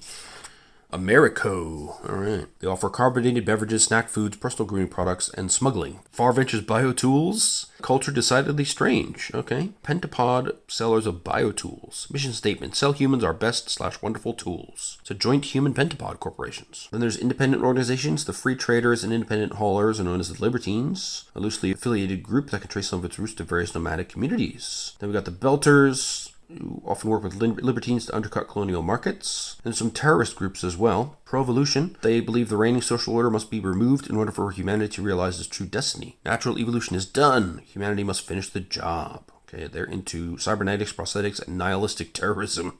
Okay, so transhumanism gone wrong, I suppose.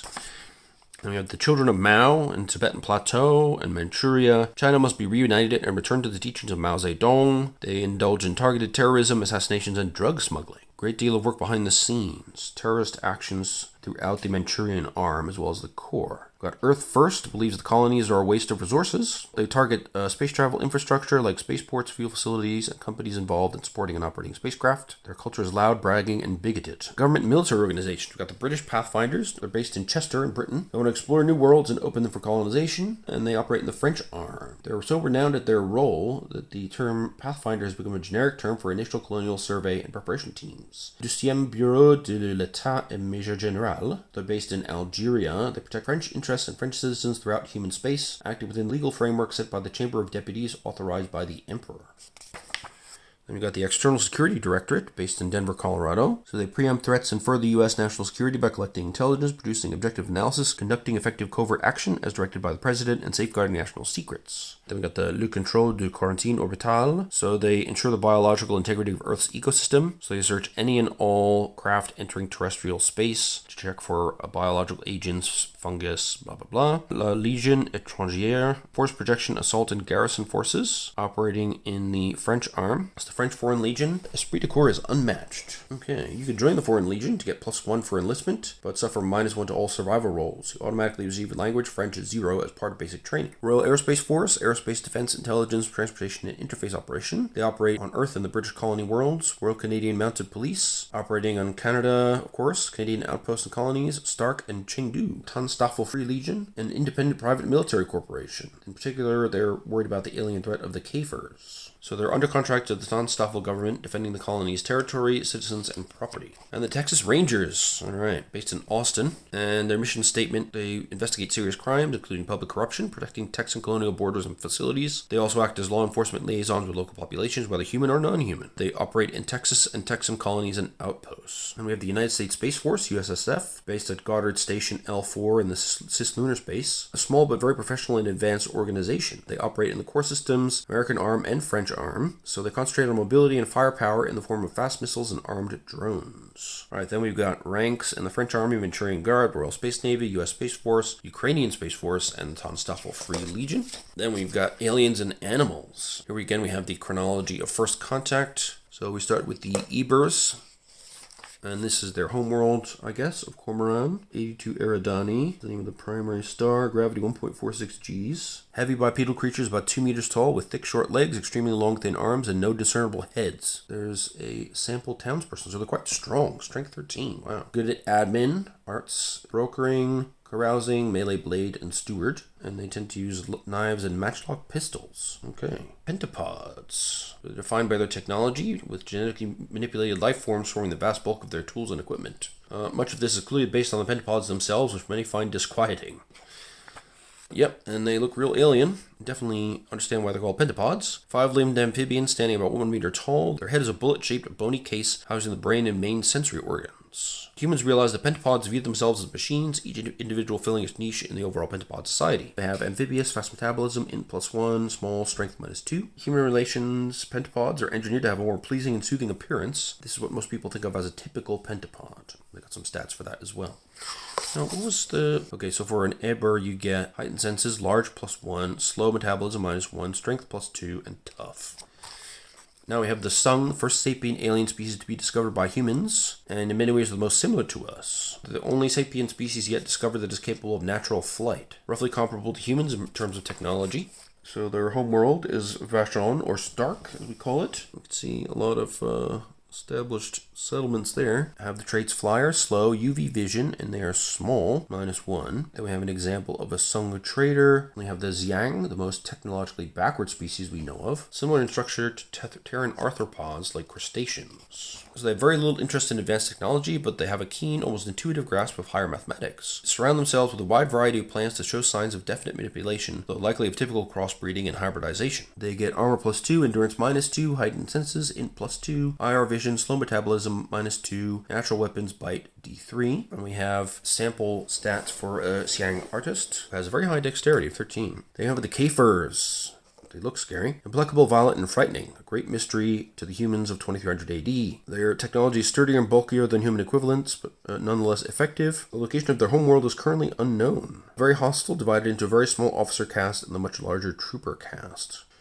Okay. If they enter high state, then they do a formidable soc check, and check once per combat round after combat begins. DM +1 if there's a leader present to encourage the troopers, and DM +1 for each round of combat after the second. So the longer combat goes on, more likely they are to go into high state. In low state, they have armor +2, int -6, slow metabolism, strength +1. In higher state, they have armor +2, fast metabolism +1, and strength +1. So then there's some stats for a trooper. Oh, and they gain skills as well in high state. Gun combat 2, melee blade 1, recon 0, stealth 1, survival 1, tactics ground 1. They use thud gun assault rifles. The so-called horse pistol, 3 +1 damage. Thud gun, 4d damage with auto 3 and AP 4. We've got the arbors, like sentient trees. So they don't have stone tools, they don't have fire. They do use tools, shape bits of wood, and something very like bone. They have dex -1, EDU -4, endurance +2, int -1, large, +1 to +3, slow metabolism -2, unusual sense, tremor sense 50 meters. So they're effectively blind, because they don't make site-based recon or investigate checks. Alright. We've got some cool animals. We've got the Brovarg, a small dog-like creature. Cave dragon, which must be that dude there. One of the largest of the so-called Draco forms found on Beowulf. The size of a heavy horse, fast and well protected. It can spit stomach acid to blind and incapacitate prey. It's got 50 hits, 2d damage from claws. It can spit for 2d stun at 10 meters, armor +10, and large +3. Dragon bats, got one of these down here. 16 hits, speed 4 meters. They've got athletics, dexterity, melee natural, recon, and survival. Bite for 1d damage, acid to spit, 1d, 1 meter. Flyer very slow, heightened senses, and fast metabolism +2. Then we got Flying Blind,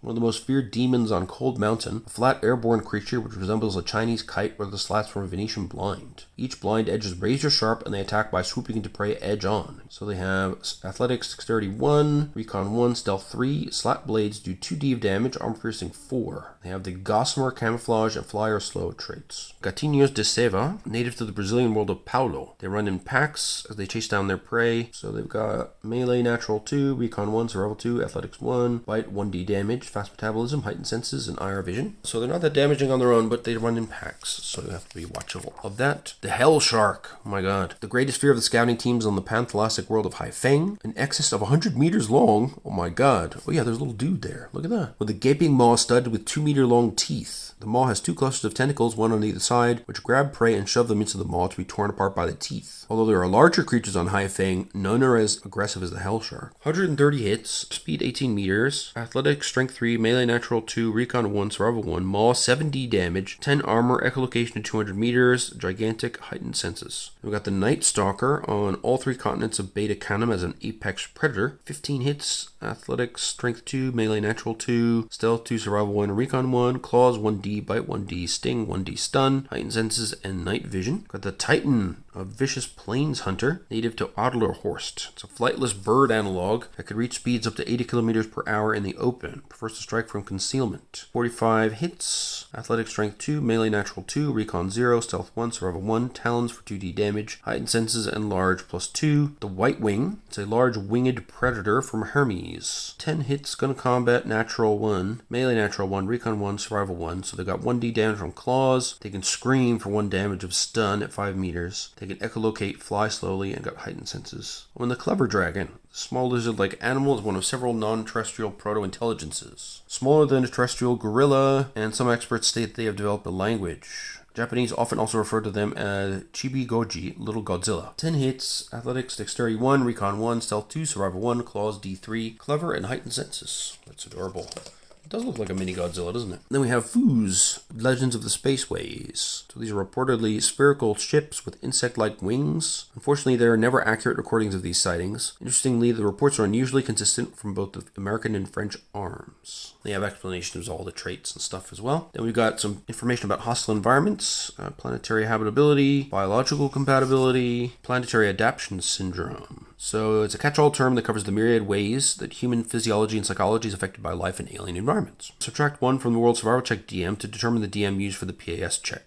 Get DM plus 2 if medical treatment or adaptive technologies are available. On a failure, the effect is applied as a DM to all checks unless remediation is made, typically either medical treatment or assistive technologies like a filter mask. And then you get a DM plus 2 and you can make the check again. If you get a DNAM specific to the world, you don't need to do the rolls at all. Gravity can also be a problem. Moving between different gravity ranges gives you different levels of penalties on your checks. So acclimatization requires an average 8 plus athletics check plus endurance 1d days. If the traveler enters a gravity 2 levels different, check is difficult, 10 plus. If it's 3 or more levels different, then the check is very difficult. Each level down from a traveler's homeworld gravity grants DM plus 1 to all athletic checks, along with a plus 1 meter increase to their speed. And you got exposure to 0G. So first you can get nauseated when you first change to 0G. If you have free fall DNAM, you do not need to make the check. Long-term effects, you can start losing muscle mass and all that kind of stuff. So spin gravity above 0.5 Gs negates the need for the check, or dedicated exercise equipment grants DM plus 1 for every 2 hours spent. Movement in 0G is unlike anything else, and you can sort of swim, but not really. There are other methods, usually using handholds, and you can push and pull yourselves along. Larger vessels have powered zip lines and gas guns, which is a handheld device that sprays out air. You got diseases and parasites, so you can get something called dark lung on the ecology of Dunkelheim. Fungus that reproduces by releasing spores. If they reach the lungs, the warm and moist conditions trigger growth, so it spreads throughout the lungs, decreasing efficiency and eventually killing the infected person. And we have glass mites, a small parasite about the size of a grain of sand. Once inside a traveler, the mites lay eggs. The eggs hatch within 12 hours into clutches of microscopic worms that start to feed and grow. Wow. So they make tapeworms and then they create more glass mites and keep growing. That's nasty. Influenza is everywhere. Got carrot, breaks down the protein of keratin. It's a fungal infection, reduces nails and hair to a frothy, bubbly mess. Ugh.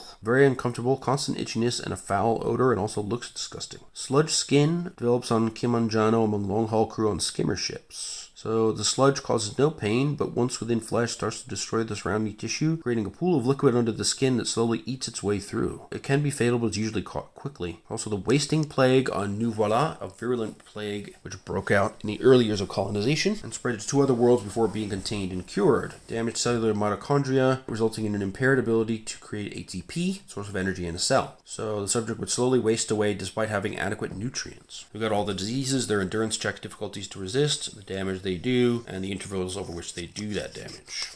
Then we got Terrigens. So these are life forms of Earth origin. Just some nice useful stat blocks. Bandits and guerrillas, bureaucrats, colonists, guards, scientists, street thugs, spaceport workers, terrorists with augments. Then we got starship crews. So belters, merchant crew, pirates, military people, colonial militia, marines, mercenaries, and walker operators. Then we've got neos. These are genetically altered animals. So neocats, which are extremely large for a domestic cat, and are faster and as smart as a neodog, with similar linguistic skills. A neodog is created from German Shepherd stock. Enhance the animal's intelligence and sense of smell. They can understand about 400 words and speak 50 to 80. They can be trained far quicker than an unaugmented dog and are designed to bond based on smell. A neodog is decanted with a specific person already imprinted. Neofins are dolphins trapped somewhere between their wild ancestors and fully uplifted dolphins. They're not fully sapient but also no longer animals. By far the smartest of the neos, they have the most trouble adapting. New octopuses, they can't operate out of water, but they're extremely useful underwater. They can't speak, but they understand many words. They communicate through color changes and pattern changes. They do not die after reproducing, so yeah, they're good for handling things underwater and helping out. And the Neo Raven, they've got a spoken vocabulary roughly triple that of a Neodog, and they often have cybernetic eyes that transmit what they see to their handlers. They speak the most intelligibly and seem to learn new words faster than any other. Then we got proto-intelligences, the cephalopods, giant Pacific octopus, and the Humboldt squid. Cetaceans, so these are whales, obviously. Elephants, and great apes. And then we have domesticated animals. So these tend to come along to colonies as well. So the stats here for a standard large breed dog like a Rottweiler or German Shepherd. Very common on frontier worlds as household pets and guard animals. They usually undergo genetic engineering to adapt to the new worlds along with horses and cats.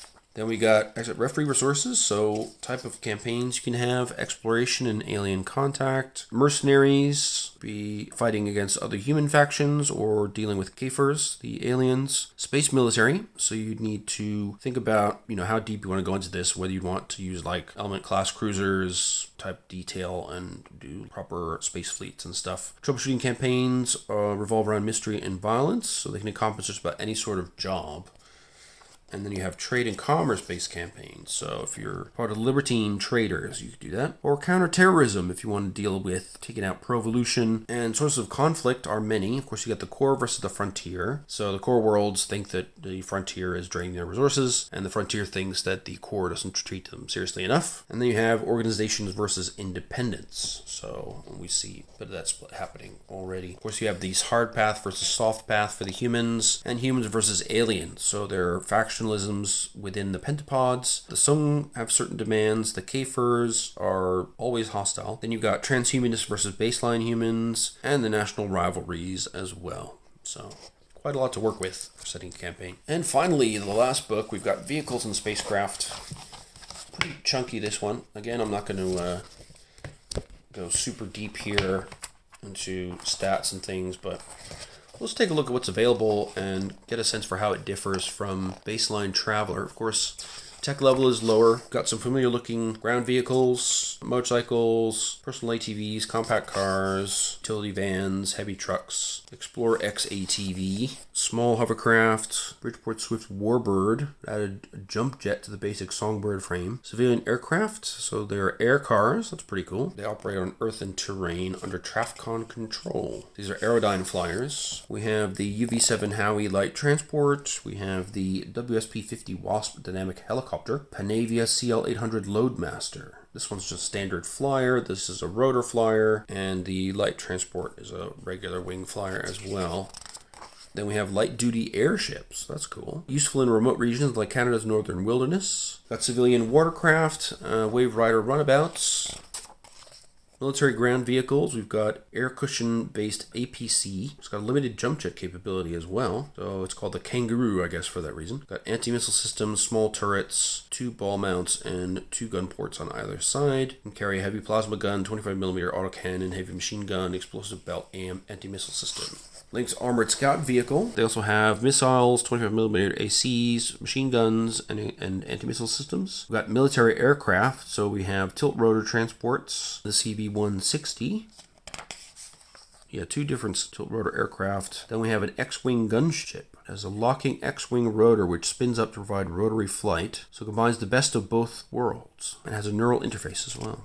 It travels very fast. Nice. Then we got combat walkers, mechs. Excellent. So we have here a BH-21 combat walker. These can stomp around and fire off some plasma guns and anti-missile systems. Yeah, there's a hard point as well to mount something else on. A lot of armor, 29, 25, and 21 for front, sides, and rear respectively. You also have smoke launchers, or you can load them with anti-personnel charges instead. We've got the KZ-7 combat walker with even more armor, 41, 34, 31. Uses a plasma gun and laser rifle. That's cool. And laser rifle has a scope, so quite a long range. We've got the Wu Beijing Type A6 combat walker with a Type 17 plasma gun, 8D damage, AP-14 blast 3, and an anti-missile system with blast 5. Cool.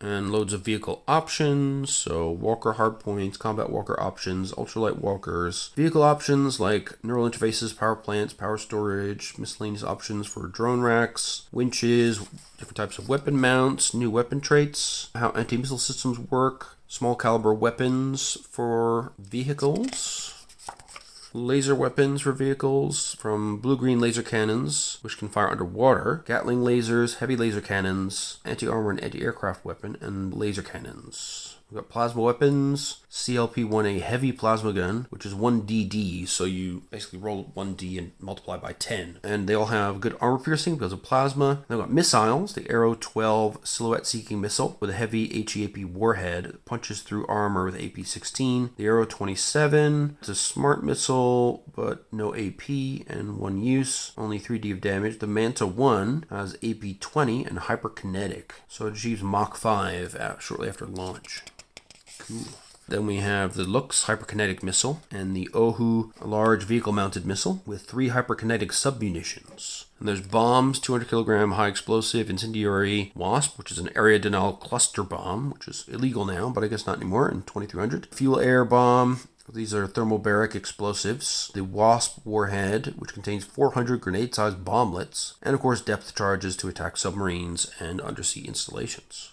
Then we got starships. So first we have some definitions. Interface craft are designed to go from orbit to the planet's surface. Orbital transfer vehicles don't have stutter warp drives, but they bring people from lower orbit to the wall, as they call it. Small craft, under 100 tons, they may or may not have a stutter warp drive. Large craft, 100 tons or more, whether it's got stutter warp or not. A starship will always have stutter warp, with the endurance and navigational capacity to travel between stars. The system ship is stutter warp capable, but has a slow drive and limited navigational capabilities, which confines it to within a system, but they're still hundreds of times faster than any reaction drive vessel. The starter warp drive, capable of FTL, allowing access to the stars in days or weeks rather than decades. They're effective from the wall of a planet all the way to interstellar space. Within the solar system, most worlds are only hours or at most a day or two away. But you do have reaction drives in this era still. These are classical rockets, basically, using either expanded gas or accelerated particles. So you also have things like plasma rockets rather than just chemical rockets. And then we have remote objects, so these are drones.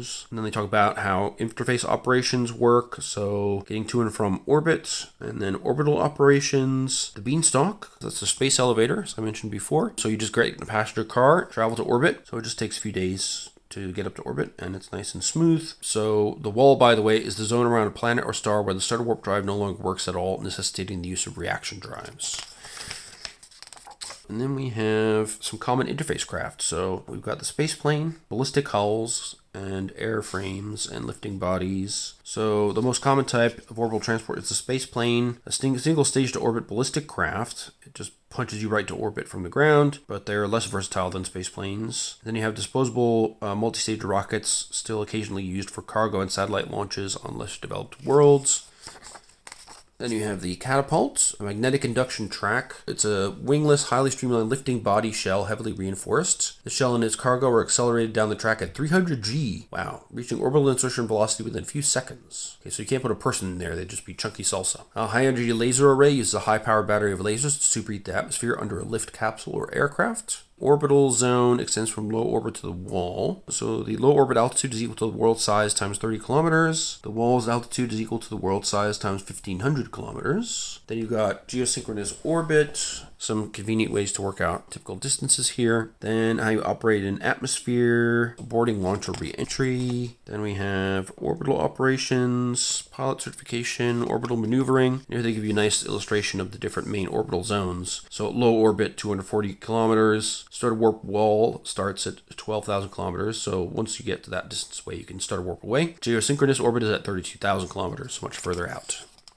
So starter warp is actually fairly user-friendly. Range still capped at 7.7 light years. So you've got different ranges here. So there's the wall around Earth and the threshold zone. That's where speed drops by several orders of magnitude before you hit the wall and the starter warp stops. And then they have the task chain used for interstellar navigation and travel. So you do an electronics check for navigational data, scan for local risks and threats, determine the proper course, calibrate the drive, lay in course, and engage drive. Pretty cool. Starter warp threshold is a reference to the distance from a system star that starter warp performance degrades to the point where the ship drops below FTL speeds. So world size times 5,000 kilometers is the altitude of starter warp threshold in kilometers. Gas giants are special cases though.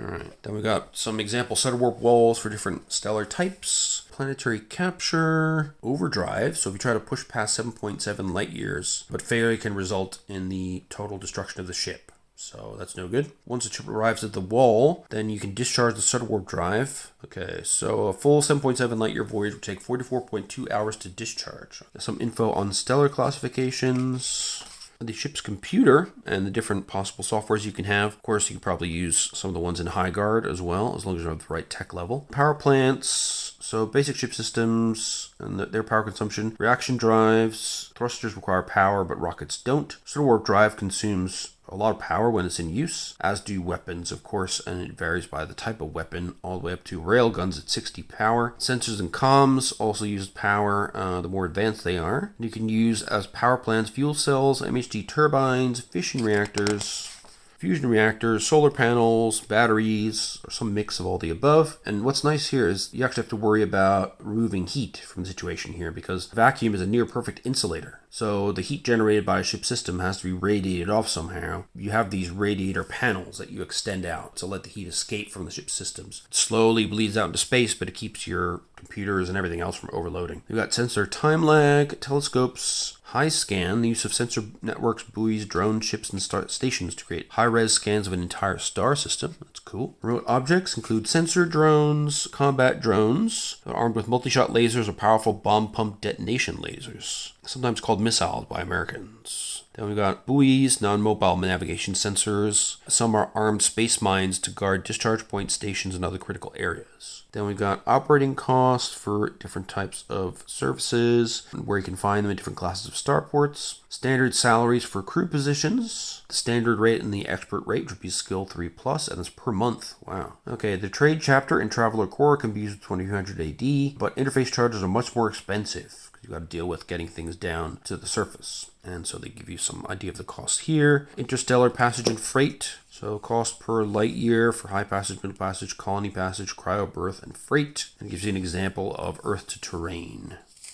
which is one of the bigger colonies. So you can seek passengers, you can carry freight, you can carry mail, you can carry seeker messages, basically like email, and once you show up in a world's link network's coverage area, then they'll be immediately sent to the recipient automatically. There's some space encounters, so encounter roll of 1, you change an alien derelict to roll 1d. On a 6, there's a derelict, otherwise no encounter. Between 05 and 31, change alien vessel to only on French arm, otherwise re-roll. 46, change X-boat courier to courier drone. 61, change unusually daring pirate to roll 1d. On 1 to 3, the encounter occurs, otherwise no encounter. So space is more bereft of vessels at this time. It's an earlier stage of colonization, both from humans and from the encroaching aliens. The type of alien derelicts you can encounter in the different arms as well. And they're mystery ships. So-called spherical kobold sighted on the French arm, the similar foo on the American arm, and the spiny crab-like Caliban sighted apparently on all 3 arms. Interesting. Then we've got starship combat, which I won't go into because, you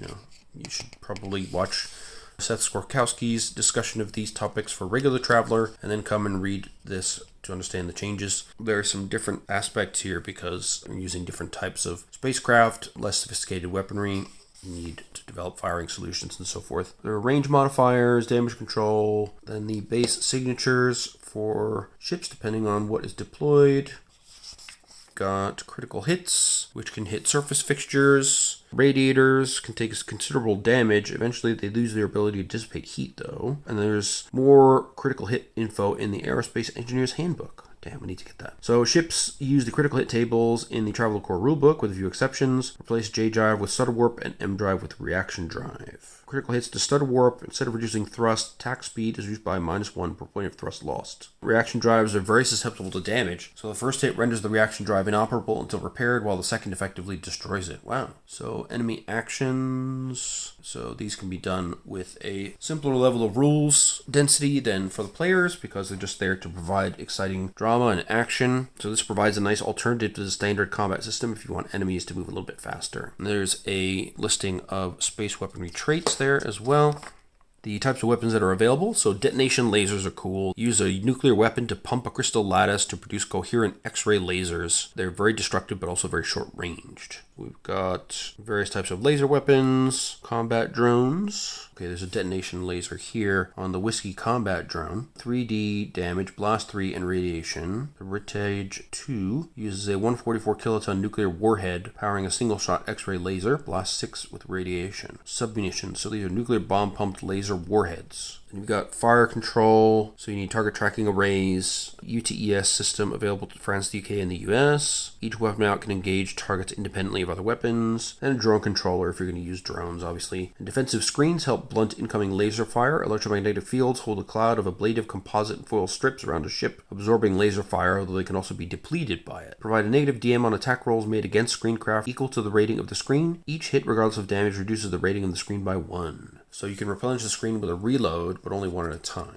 Now we got some small craft, and we got our nice little diagram bits here for the floor plans. Got the lifeboat, 9 acceleration couches, and that's it. Very simple deck plan. We've got the 10-ton drop pod. This will be for dropping cargo, or more often to use for smuggling, like weapons, bootleg fabricators, and drugs to the surface of a colony world. We have the Manchurian Aerospace 50-ton cargo rocket. Looks very much like an Ariane rocket you might see today, in fact. Primary computer 5, hull points 3. It's got a reaction drive, 5X Masic P9 full flow rocket motors, 1,500 tons thrust total. Okay. The DC-30 commercial lander. These are ballistic landers, so they face upwards, and so the deck plan reflects that. They're stacked vertically like the Rocinante in the Expanse, for example. So these just punch you directly upwards off the surface into space. Then we have the UPIC combat lander. So, alright, this guy has rotary autocannons. Carries a mechanized squad in their vehicle from orbit to a planetary surface. This is a lifting body, 30 tons. And it's got thrusters as well, powered by an MHD turbine. We've got a commercial light space plane. Well, that's cool looking. Made in Germany, 20-ton synthetic airframe, air-breathing rocket, heat shield, fuel cell, flight deck computer 5. So 6 passengers, plus pilot and co-pilot. So it doesn't carry many people, but it'll get you where you need to go, I guess. British Exospace R40 commercial pinnace. Small stutter warp capable vessel. Oh, it's a 40-ton vessel with warp. That's cool. So it can travel 1.7 light years per day. Attack speed 2. System speed 1.1 AU per day. Wow, not bad. Can carry up to 18 people and 4 tons of cargo. It's a very common vessel. Very forgiving and often used for pilot training. Nice. Well, yeah, that's cool.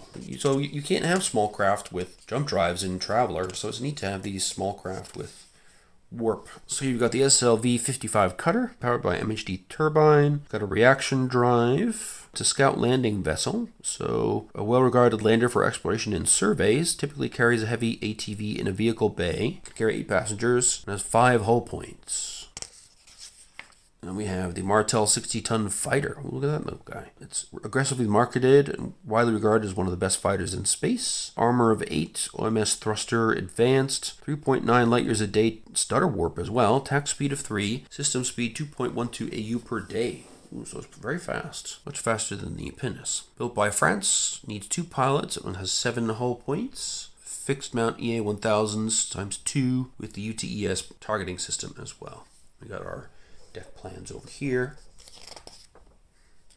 Then we've got the UOC-70 longboat, general purpose small craft, 70-ton composite space frame with a radiation shield, armor of 4, 1.98 light years per day, stutter warp, attack speed 2, system speed 1.28 AU per day. Not too bad. Needs 2 pilots, 6 troops times 6, customs officers times 2, passengers 6. So these are designed for orbital operations, but not for interface use. They can take short in-system journeys with starter warp, but they mostly do ship-to-ship transfers, orbital operations, and customs duties. It lacks endurance, so it can't really go full interstellar. Oh, that's a shame. Commercial passenger space plane, the AB-400, mid-sized scramjet space plane used for commercial interface transport all over human space, mainly designed for passengers. You can see a load of seats in there on the deck plans. 95-ton synthetic lifting body with a heat shield, got an air-breathing rocket, life support for 1 day for 154 people. That's 2 pilots, 2 stewards, and 150 passengers. Hull points 9. Once again, built by the French. They're really doing well in this universe here. The Beanstalk Climber, often called Jack, is a passenger version of the standard 110 module used for the Beanstalks on Earth and Beta Canem. So these are 110-ton synthetic ballistic travelers, so they just climb up the Beanstalk. 3.5 days to geosynchronous terminal. 5 days life support for 20 people. They have an autopilot, pilot skill 2, steward time 2, and 16 passengers, comfort +1, and 11 hull points. That's kind of cool. So they get some detail here. You could actually attack a Beanstalk climber, you know, or there could be danger of one being such an attack happening from terrorists and such. Then we got starships. So these are the vessels that have the range and endurance for interstellar trips. So the initial survey vessel, ISV-2 Scout, 1.41 light years per day at starter warp, attack speed 1, system speed 0.91 AU per day. So they're not so good in system, but they are 100 tons. Yeah, they can carry life support for 28 days for 10 people. You need a captain, astrogator, flight engineer, pilot, sensor tech, reaction drive engineer, starter warp engineer, power engineer, life support tech, and electronics tech. So this is really about surveying. Sensor suite is barely adequate. Accommodations are cramped and spartan, and it lacks provision for artificial gravity. No rotating sections here.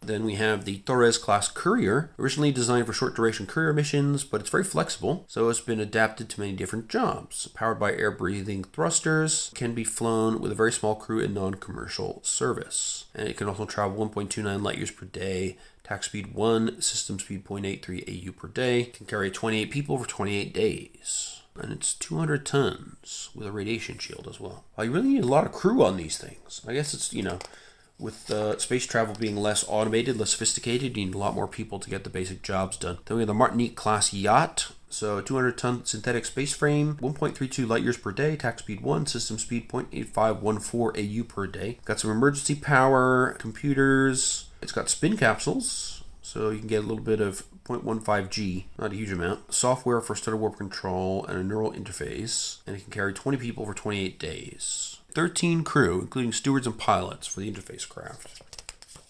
There's a crew for the rest of the yacht, and the deck plans as well. It's quite big. Very stylish design, I must say, and quite extensive deck plan. Decent amount of room on this thing. 6 passengers, comfort +2. Ton of crew, look at that. And 22 hull points, so reasonably robust compared to the smaller craft. The Anjo is a basic cargo vessel with a simple, straightforward design. Got a small rotating ring for crew comfort, 1,000 tons, radiation shield, 1.1 light years per day, 28 days life support for 37 people. So it's under spin with 40 small staterooms and 2 regular staterooms. Gravity 0.15 G. You can carry 10 passengers, comfort +1, and then you got a whole load of crew again that you need for this guy because it's 1,000 tons.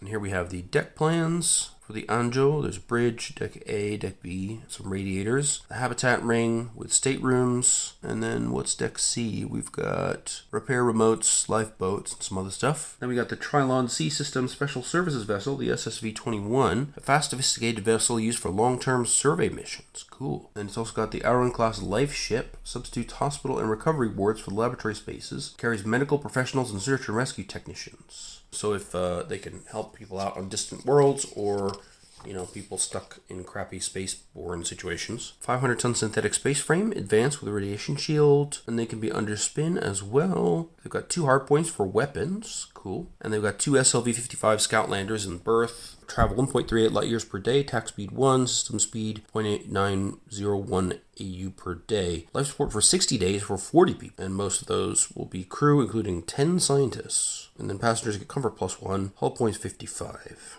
You can see the layout, quite unique here.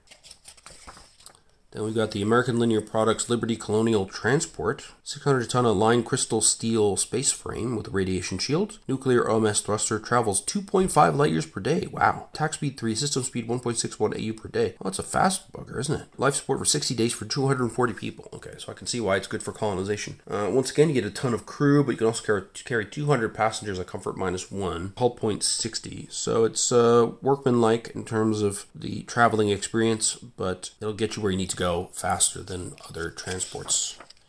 And it's got a massive amount of deck plans. It's a big old ship. A lot of staterooms. The spin habitat as well has staterooms. And we got the bridge areas and control sections. We got the Arconet class frigate, 300-ton synthetic lifting body, 2.65 light years per day, attack speed 3, system speed 1.7 AU per day. Wow. So again, quite fast. Loads of weapons. LL98 ×2 retractable surface mount with UTES targeting, 2x rotary autocannons, retractable mount, anti-vehicle missiles, anti-missile lasers, and decoy dispensers. Also got Retage 1 combat drones ×2, so it's adaptable to in-atmosphere and space flight as well. Operating endurance of 2 weeks, after which it must refuel, but it's got enough life support for 60 days for 50 people. Not much in the way of a passenger experience though, although you do have a steward. It's better than nothing. And here we can see there's a workshop, drone area, tactical action center. And here's the Käfer Geist ship, equipped with both stealth tech and heat sinks to mask his signature as an effective spy craft. It's effectively a TL-13 system. Ooh, all right. So what do we get here? 125 tons, heat shield, radiation shield, stealth, frontier operations, and VTOL. Armor for 1.67 light years per day, attack speed 2, so not that fast. Weapons, it's got a Grumbler 1 surface mount with cuts targeting, 10x Kingfisher missiles, and tri-beamer and retractable mount, plus 2 Whiskey combat drones. Ooh, so pretty tough there. 6 damage control teams, that's useful. They don't really care about passengers either, of course. And then we got the Käfer technology. So the Grumbler laser, got a short range 2D plus 2 damage, extended range and inefficient. Kingfisher missile, range of 4, 8D damage, armor piercing 16, 1 use and smart. Quite similar to the French-made Arrow 12, it says. Käfer unified targeting system is virtually identical to human UTES tracking systems. Then we have the Tri-Beamer, a rapid fire weapon. So it does 5D damage, AP12 and Auto 3. Alright, so that is the 3 books. So the very last thing we're going to do here is take a quick look at the poster. We've seen various smaller versions of it at this point, so it won't be a great surprise, but you can see that it is very huge and gives you a really great overview of the explored space region in 2300 AD. I'm going to have to show it to you bit by bit here because it is just truly massive. But like all the Traveler maps that I've showed you before, it is very, very well done. Tons of detail, nice thick paper. So here we can see a bit more what's going on inside. Try like this. You know, each individual star is marked with what stations are there, the light year distance between everything, different routes to get from one place to another. You know, everything is color coded to make sure you know which arm it's part of. You know, you got Käfer space out here, which is sort of on the brim of the French arm. It's just really, really nicely done. I mean, if you want to get anywhere in explored space, this will tell you how to get there. Just, you know, it expands out the detail massively of what's available in the front covers of the books. And also differentiates between colonies and enclaves. Stark is homeworld of an alien race with a Canadian outpost. And there's a Manchurian embassy on Stark as well. So yeah, again, I'm really excited to bring this to the group. I think there's loads of awesome stuff in here. I do think it is going to give that Expanse feel, but it's got that simulationist element. You know, you've got to worry about like the harshness of the atmospheres. You got to think about, you know, the routes you're going to plan to get places, what you might run into along the way. You got to have lots and lots of capable crew to make sure things don't blow up when you're trying to travel. Space is even more dangerous here than it is in Traveler, and it's pretty dangerous in Traveler, actually. So I think it's going to be a lot of fun to play. Yeah, it's just a shame that I think, you know, they really could have done it as a single 300 plus page hardcover. Certainly not beyond their capabilities, and then just put the big map in the back. You get 2 maps usually for the sector description books in Traveler 2e, so I don't know. It's strange why they made it a $100 box set, which is a crazy amount of money to ask. But there is a lot of cool stuff in here, and certainly a different vibe from mainstream Traveler, so I am looking forward to that. So next time we'll take a look at the books I have so far for this, which are about vehicles and tools. I am going to get the spaceship related stuff soon as well, so look out for that. But until then, I hope this was useful. Certainly I went into much more detail than really required, as per usual. Just have a nice, satisfying, heavy feel to it, I will say that.